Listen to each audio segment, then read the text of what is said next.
नमस्कार, ईडीसा क्लासेस में आप लोगों का स्वागत है। तो हमने पिछली कक्षाओं में कोशिका के बारे में पढ़ा और कोशिका के जो अंदर उसके कोशिकांग थे उनके बारे में पढ़ा हमने। तो देखिए, आज हम लोग कोशिका विभाजन पढ़ेंगे। ठीक, तो देखिए हमने पिछली कक्षाओं में क्या क्या पढ़ा है।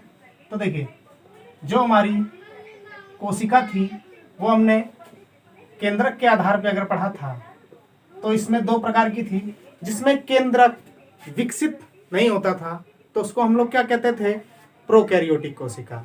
और जिसमें केंद्रक विकसित होता था उसे हम लोग क्या कहते थे, यूकैरियोटिक। तो पहला हमने पढ़ा था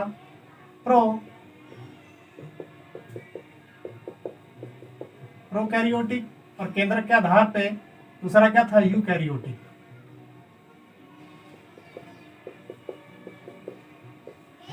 जिसमें केंद्रक विकसित नहीं था वो प्रोकैरियोटिक और जिसमें केंद्रक विकसित था वो यूकैरियोटिक। देखिए, ये केंद्रक के आधार पे था। और फिर हमने दूसरा देखा था कि जो कोशिका भित्ति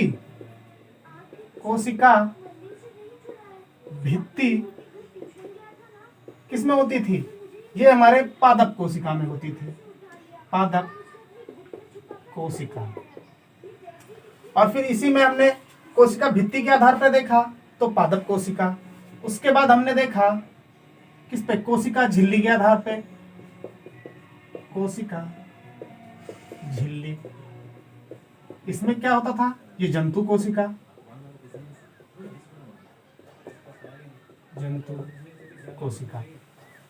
अगर हम इसे अब गुणसूत्र के आधार पर देखें, गुणसूत्र के आधार पर देखें तो देखिए,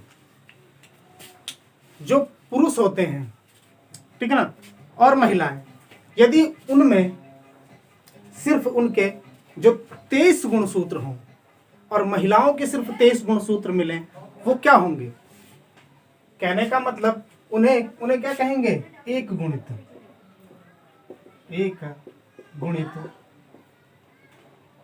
कोशिका, एक गुणित कोशिका या अगुणित कोशिका भी कहते हैं, ठीक है ना। एक गुणित कोशिका का मतलब यह होगा कि जिसमें सिर्फ और सिर्फ पुरुष के गुण हो, जिसमें सिर्फ और सिर्फ पुरुष के गुण सिर्फ कैसे दर्शाएंगे कि इसमें सिर्फ 23 गुणसूत्र हो, 23 गुणसूत्र, जो कि सिर्फ इसमें क्या, सारे के सारे गुण किसके हो, पुरुष के। और इसी में यदि महिला में हो तो सिर्फ उसके 23 गुणसूत्र किसके हों, सिर्फ और सिर्फ महिला के हों, तो उसे क्या कहेंगे, एक गुणित कोशिका। ठीक है। अब ये देखो, पुरुषों में किसमें पाया जाता है, शुक्राणु में, शुक्राणु। यदि पुरुषों के शुक्राणु में देखा जाए तो सिर्फ उसमें क्या, 23 गुणसूत्र पाए जाते हैं। ठीक। और ऐसे ही माता के अंडाणु में कितने, सिर्फ 23 गुणसूत्र पाए जाते हैं। तो इनको क्या कहते हैं, अगर शुक्राणु में हो तो एक गुणित कोशिका, यदि माता के अंडाणु में हो तो एक गुणित कोशिका। ठीक है ना।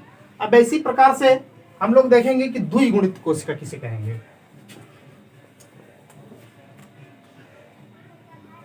द्विगुणित कोशिका।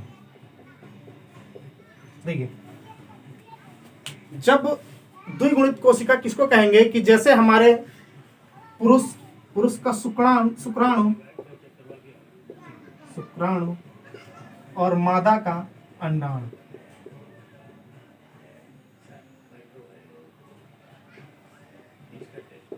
ठीक है, माता का अंडाणु, ये दोनों मिलकर क्या बनाते हैं, जाइगोट बनाते हैं। ठीक है ना। इसमें से क्या, 23 गुणसूत्र। ठीक। इसमें से पुरुष से कितने, मेल से 23 गुणसूत्र और महिला से, फीमेल से 23 गुणसूत्र। तो यहाँ इस जाइगोट में कितने, इस युग्मनज में कितना, युग्मनज इसमें कितने गुणसूत्र, तो 23 इसके 23 इसके, तो इसमें क्या 46 गुणसूत्र होते हैं। तो कहते हैं हम लोग 23 जोड़े गुणसूत्र। ठीक है, तो किसमें, अगर आप अपने मनुष्य का या किसी भी जैसे मनुष्य है, आप इस अपना कोई भी अंग, आप अपना ही ले लो, अपने किसी भी अंग का एक हिस्सा काट लो टुकड़ा, या आप मान लो अपने हृदय का ले लो या लीवर का अगर टुकड़ा आप काट लो, उसमें से एक टुकड़ा काट लो, एक ऊतक निकाल लो उसमें, तो उस ऊतक में आपको जो 23 जोड़े गुणसूत्र मिलेंगे, उसमें 23 महिला के और 23 पुरुष के, 23 महिला के गुणसूत्र और 23 पुरुष के गुणसूत्र उसमें दोनों मिलेंगे आपको। आप कोई सा भी शरीर का हिस्सा काट लो तो उसमें पुरुष के भी गुण होंगे और महिला के भी, दोनों के गुण इसी में होंगे। तो इसी प्रकार ये एक गुणित कोशिका होती है जिसमें सिर्फ और सिर्फ पुरुष के गुण हो तो वो अगुणित कोशिका, यदि सिर्फ और सिर्फ महिला के हों तो एक गुणित कोशिका, यदि उसमें दोनों गुण हो, दोनों गुणसूत्र हो, 23 पुरुष के और 23 महिला के, तो वो क्या होगा, द्विगुणित कोशिका। ठीक है, इसी के साथ साथ हम लोग पढ़ेंगे एक सेल और एक कोशिका, इसको हम लोग कहते हैं क्या, स्टेम सेल, स्टेम सेल, या हम लोग इसे कहेंगे स्टेम कोशिका। ठीक है, तो देखिए आप जानो कि आपके शरीर का यदि कोई अंग विकृत हो जाए या खराब हो जाए, ठीक है ना, तो आपके शरीर में किसी दूसरे का अंग का टुकड़ा नहीं लग सकता। ठीक है ना, यदि आप क्या करो, आपका कहीं का हिस्सा कट जाता है, आप किसी दूसरे के शरीर से मांस का टुकड़ा लगाकर अगर आप अपने शरीर में लगाते हैं तो वो उसको एक्सेप्ट नहीं करता है। ठीक है ना, तो इसी प्रकार यदि आप यदि लीवर है, ठीक है ना, यदि लीवर आपका डैमेज हो गया है या उसमें कुछ विकृति आ गई है, ऐसा नहीं है कि आप हार्ट का जो टिश्यू होगा तो आप इससे इसको बना लेंगे, तो ये नहीं हो सकता। ठीक है ना, आप किसी भी, हर जगह के जो ऊतक होते हैं वो अलग अलग होते हैं, तो आप किसी भी अलग ऊतक से इसमें अलग ऊतक नहीं बना सकते। ठीक है ना, तो देखिए ये स्टेम सेल क्या करता है, ये स्टेम सेल इतनी पावरफुल होती है कि आपके शरीर की कोई भी कोशिका बना सकता है, सभी कोशिकाओं का निर्माण कर सकता है ये क्या, स्टेम सेल। ठीक है, ये स्टेम सेल आपको मिलेगी कहाँ, तो आप सबसे शुरू में चले जाओ, जब क्या बनता है, 23 जोड़े, 23 गुणसूत्र पुरुष के और 23 महिला के, और ये कहाँ क्या बनता है इनसे, जाइगोट, युग्मनज जब बनता है। ठीक है ना, तो यही तो है, जब जो जाइगोट है यही तो वो खेत की मिट्टी है कि जिससे क्या हमारे शरीर के अलग अलग ऑर्गन्स बने हैं, इसी जगह से ही तो आपके हाथ की सेल, हृदय की सेल, जितने भी सारे पूरे शरीर का निर्माण यहीं से तो होता है। जब कोशिका विभाजित होती है तो उसी से आपके हाथ बने, पैर बने, सर बने, जो भी पूरे आपके शरीर का निर्माण हो रहा है, तो यही तो, यहाँ पे तो क्या, यही तो कुछ ना कुछ ऐसी है कि जिससे सारे सेल बन रहे हैं, सारे प्रकार के सेल यहीं से तो बन रहे हैं। तो देखिए अगर हम लोग देखें, ठीक, अगर आप एग्जाम्पल तौर पे लो, यदि आप एक खेत की मिट्टी लो, अगर आप इसे कुम्हार को दे देते हैं तो कुम्हार क्या करेगा, इसका कुल्हड़ बना देगा, है ना, कुल्हड़ बना देगा। यदि आप इसी को दोबारा अगर दो तो क्या बना देगा, इसका मटका बना देगा, या किसी कलाकार को दो तो उसकी क्या बना देगा, ये मूर्ति बना देगा। ठीक है ना, या किसी को दो, दूसरे को, भट्ठे वाले को दो तो इसकी क्या बना देगा, ईंट बना देगा। ठीक है ना, लेकिन इस मट्टी से जो एक बार ईंट बन गई, अगर एक बार ईंट बन गई तो क्या इस ईंट से ये मूर्ति बन सकती है, तो नहीं बनेगी, क्योंकि ये ईंट बन चुकी।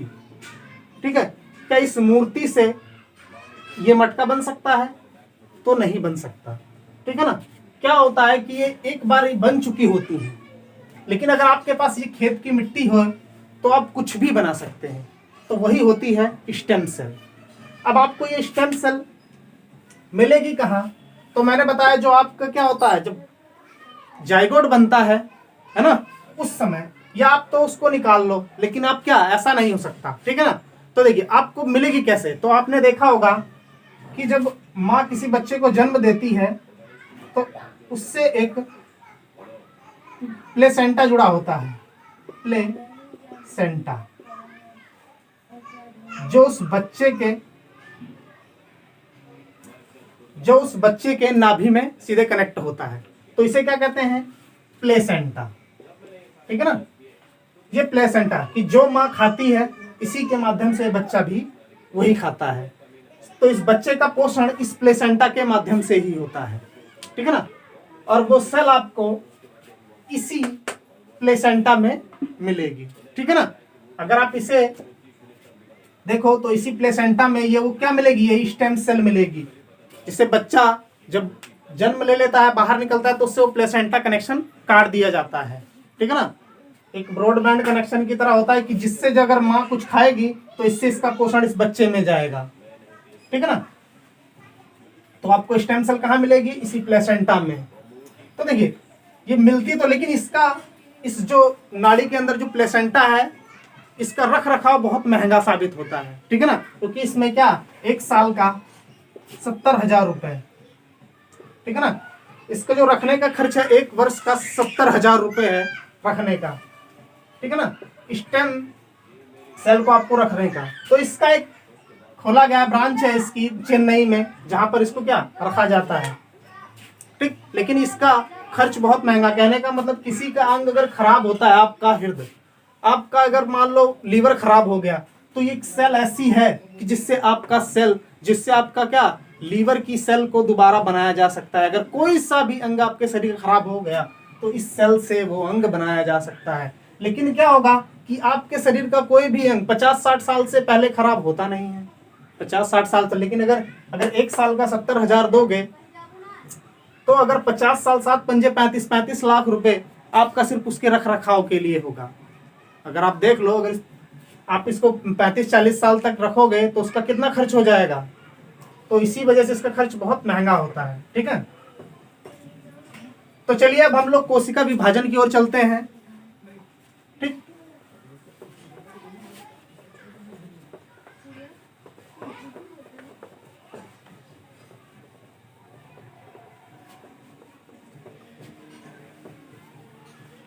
तो देखिए अब कोशिका जो विभाजन होता है, मैंने आपको बताया था, एक होती है कोशिका प्रोकैरियोटिक और एक होती है यूकैरियोटिक।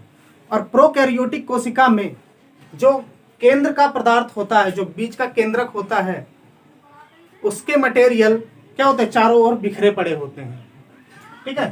तो देखिए जो हमारी कोशिका होती है, इसका ये अगर केंद्रक है, तो इसमें दो अवस्था में होते हैं। कोशिका का विभाजन दो अवस्था में होता है। एक अवस्था ऐसी आएगी कि जिसमें आपका क्या, कि केंद्रक और आपका जो केंद्रक होगा, ये है आपका केंद्रक, और ये आपका है क्या, कोशिका द्रव्य। कोशिका द्रव्य ये क्या होगा, दोनों एक साथ विभाजित होंगे, दोनों एक साथ विभाजित होंगे, ठीक है। लेकिन जो आपकी दूसरी अवस्था होती है, उसमें क्या होगा कि पहले आपका केंद्रक विभाजित होगा और फिर उसके बाद क्या होगा, आपका ये कोशिका द्रव्य विभाजित होगा, ठीक है ना। अब आपको यही समझना है कि जो एक साथ केंद्रक और कोशिका द्रव्य एक साथ क्यों विभाजित होता है, और किस में केंद्रक द्रव्य और कोशिका केंद्रक, पहले केंद्रक विभाजित होगा, फिर उसके बाद क्या, कोशिका द्रव्य। तो किस में होगा,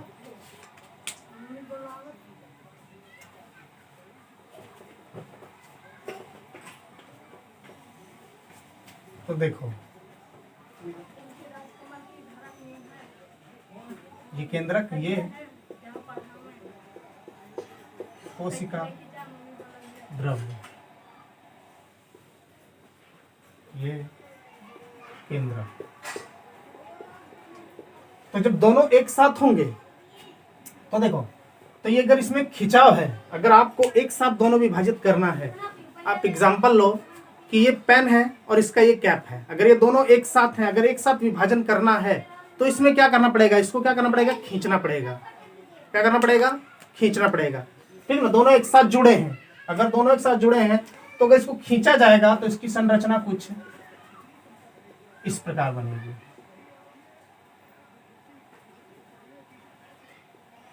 और इसका क्या होगा, केंद्रक भी खींचेगा। फिर कुछ अवस्था ऐसी आएगी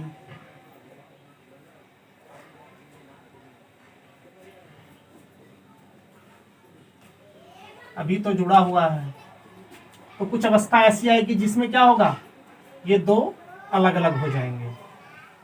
ठीक है ना। तो देखिए, ये जो होता है केंद्रक एक साथ, ये इसका मटेरियल ये किसमें होगा, ये जो आपका केंद्र का पदार्थ है ये आपका होगा प्रोकैरियोटिक कोशिका में। क्यों, क्योंकि इसमें मैंने बताया था कि जो प्रोकैरियोटिक उसमें केंद्रक उसका विकसित नहीं होता, और जब केंद्रक विकसित नहीं होगा तो उसके जो आपके जो साइटोप्लाज्म के मटेरियल होंगे, जो आपका माइटोकॉन्ड्रिया, गाल्जी का, लाइसोसोम्स, ये सब क्या होंगे, बिखरे हुए होंगे। तो तभी तो एक साथ ही खिंचाव के साथ अलग अलग होंगे। तो देखिए, पहले इसकी कंडीशन होगी तो इस तरीके से, फिर इसकी इस तरीके से, फिर एक समय एक ऐसा आएगा कि क्या दो अलग अलग हो जाएंगे। ठीक है ना। तो इसमें क्या होता है कि जब इसमें केंद्रक विकसित नहीं होगा तो इसे क्या कहेंगे, अगर जब केंद्र होता तो डीएनए होता और क्या लाइसोसोम होते हैं, तो इसी में क्या होता है, क्रोमोसोम्स होते हैं। तो जब क्रोमोसोम्स होते हैं तो गुणसूत्र होते हैं। तो इसमें जब केंद्रक नहीं तो डीएनए नहीं, तो इसमें क्या आपका क्या होगा, गुणसूत्र होंगे तो नहीं होंगे। तो इसीलिए क्या कहते हैं हम लोग इसको, आसूत्री विभाजन। आसूत्री विभाजन, आसूत्री विभाजन।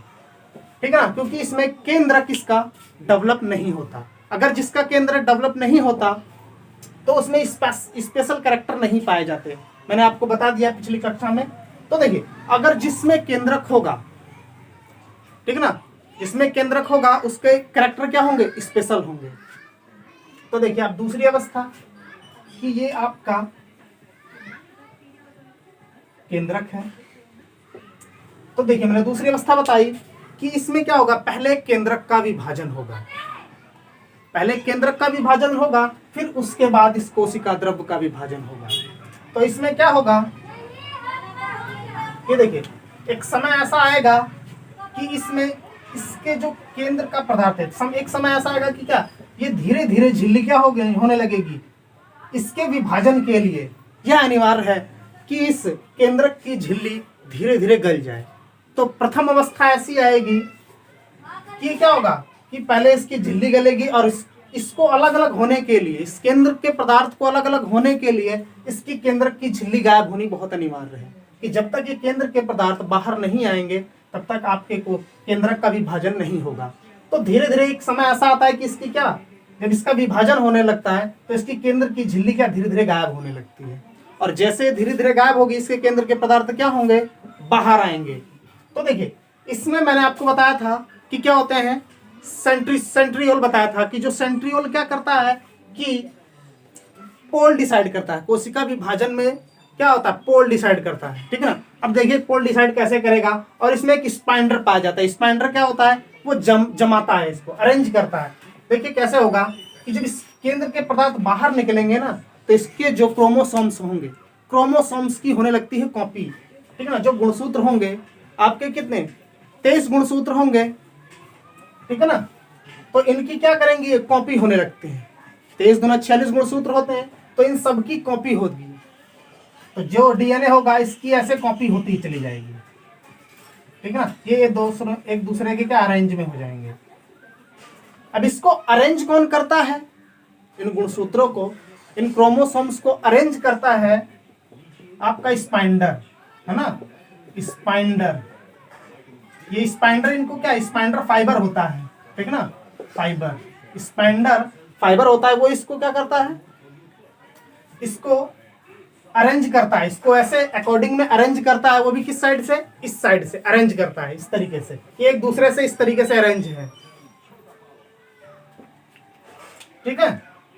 एक दूसरे को अरेंज करता है इस तरीके से, वो भी ये इस तरीके से, ठीक है। तो देखिए जो स्पाइंडर होता है और जो आपका क्या सेंट्रियोल, वो इसका क्या करता है, पोल डिसाइड करता है। अब पोल का मतलब क्या है कि ये इधर वाला पोल और इधर वाला पोल, जब इन दोनों का जब ये अरेंज हो जाएंगे तो एक समय ऐसा आएगा कि ये अलग हो जाएंगे। तो देखो ये वाला हिस्सा टूटकर इधर चला जाता है, तो ये जैसे ये है तो इधर वाला हिस्सा इधर आ जाता है। तो ये किसकी वजह से, इस पोल को किसने डिसाइड किया, सेंट्रियोल ने, ये अलग हो जाता है।